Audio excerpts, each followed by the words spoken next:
we make it more personal. Like we end up, I get to know the person, not just on a professional basis. You know, if you're gonna call me, we're gonna be friends. I love food. I love socializing, but it's my upbringing that kind of guided me to where I am today.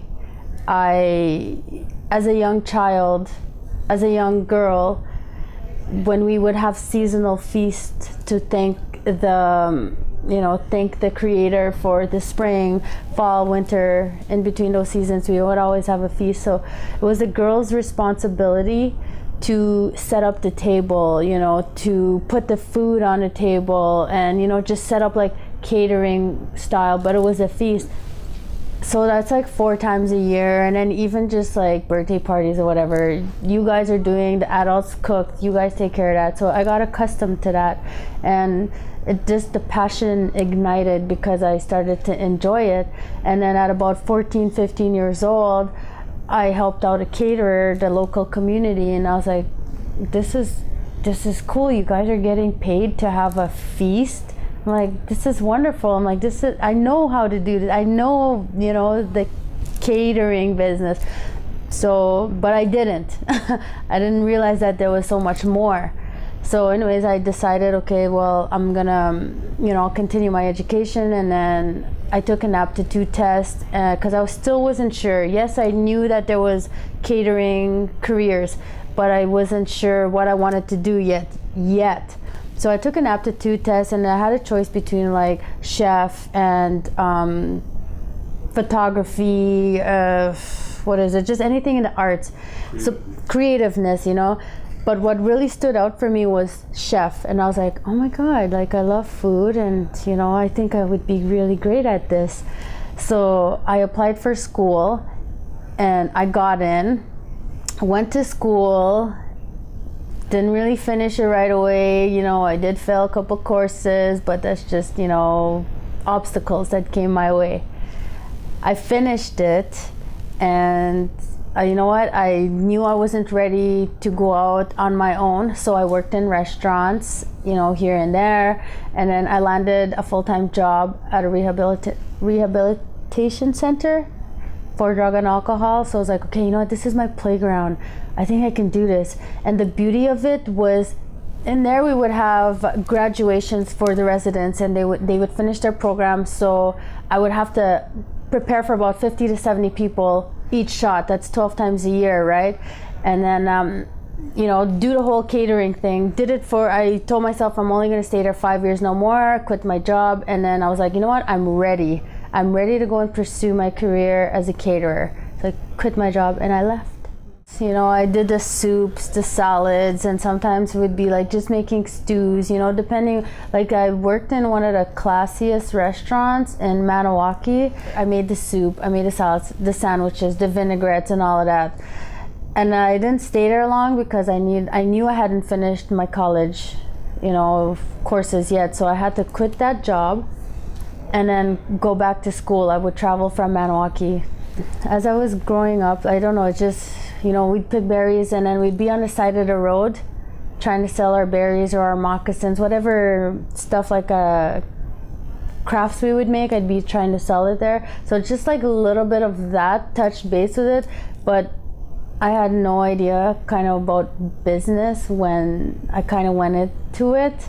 I just did it, and then it came naturally, and I was like, business savvy. I was like, okay. But I also talked to a lot of people, like these people are mentoring me, there's this and this, and just picking up tips.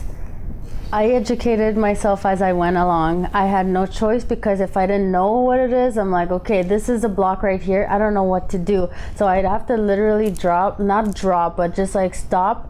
And I'm like, okay, I gotta research something. So I'd be like researching, read, like do something like Google or YouTube people, just like, I did go to a conference. So they gave me so much tools right there.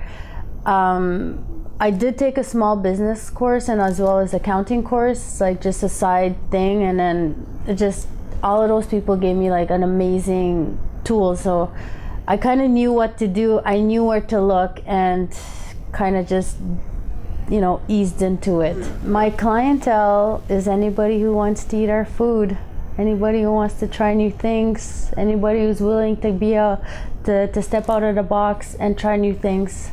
I started off really small. I didn't promote anything in Ottawa. I started off with Minwashin Lodge, doing a little graduation, a little spa day, and then from there, inside info, they'd be like, bring your business card, get business cards, first of all, get business cards, and then when you come here, just leave them out a little bit. You'll never know who's going to be there. So it's just kind of like the ripple effect. Somebody just boonks, and then it just kind of went from there, word of mouth. Everyone just Facebook, social, Twitter, and I got on Twitter, I got on Instagram, and just tweeting or thinking random thoughts out loud, and not out loud, but through social media. Did you build a website?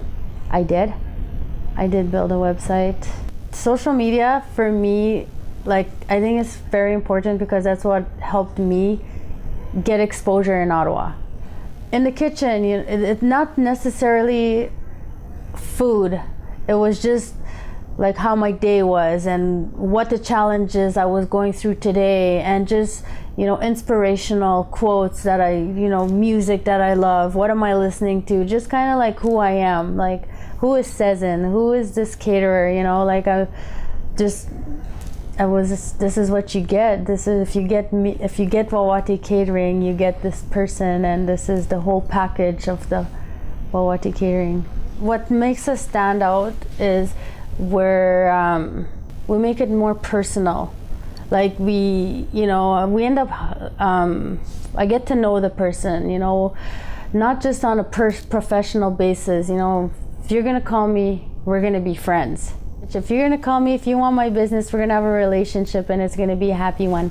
The way my grandmothers would cook, my grandfathers, my dad, my parents, it was very simple. If you eat beaver, it's a very tough meat. So you need to kind of break down the fibers in there. So you need to boil a lot, and then you just kind of reduce it, and then, but what I learned from the school was, you can do so much more. Instead of just water, you can do so much, like fresh herbs and fresh produce and vinegars, and like what's gonna help break down this more. You can use wine, you can use beer instead of just water, and how you can make a stock, and instead of like the simplicity of it. I don't know, school really opened up my eyes to a lot of different things. My kitchen is next. I'm building that ground up, and I want a professional kitchen. I want professional stoves, convection oven, walk-in freezer, walk-in fridge, and just have a whole new area. I want my own office, because right now I work in my home. My office is in my bedroom, and my workers come in and they see my home, and I'm like, okay, this is enough, but that's my next step, is my kitchen.